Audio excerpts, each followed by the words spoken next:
অনেকদিন পরে দেখতেছি আপনাকে। চিনতে পারি না এখন। আমার বাড়ি হচ্ছে সিটিগঞ্জ। রমজানে কিছু জিনিস নিয়ে গেছিলাম রমজানে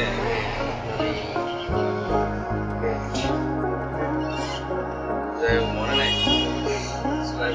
না, কিছু লাগবে না। আসছিলাম যে সেই ওয়ার্ল্ডে কিছু কাজ নিয়ে এসে মোটামুটি সাইটটা দেখে আসছি।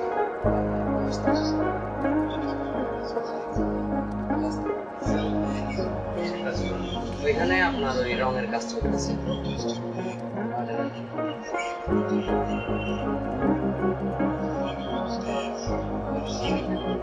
এখন ঠান্ডা দেখে আরো ঠান্ডার দিন আসতেছে, ডিসেম্বর জানুয়ারি আরো খারাপ যাবে।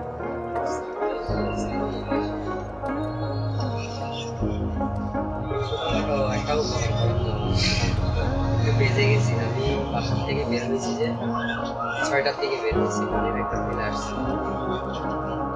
আমি আসবো কালকে, আসলাম 50 টাকা লাগছে।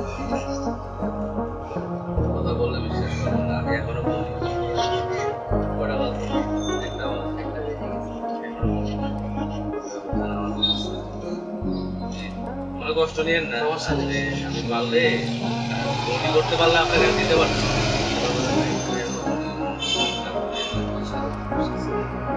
থাকলে তো অবশ্যই দিতেন।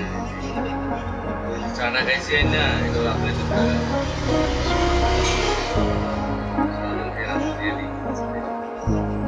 তাহলে দেখি এদিকে ফ্রেন্ড সার্কেল আছে।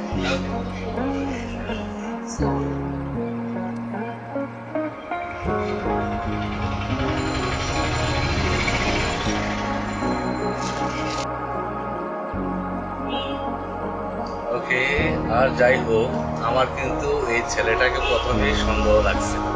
আমি এই জন্য ওর থেকে একটু অ্যালার্ট ছিলাম। ওর সাথে তেমন একটা বেশি নেই, ছেলেটাকে দেখতেই বোঝা গেছে ও হয়তো নেশাগ্রস্ত। ঠিক আছে, যাই হোক, আমরা যেহেতু শহরের বাড়িতে দোকানদারি যে করি, দোকান চালাই, এরকম অনেক কিছু আমাদেরকে ফেস করতে হয়, এই আর কি।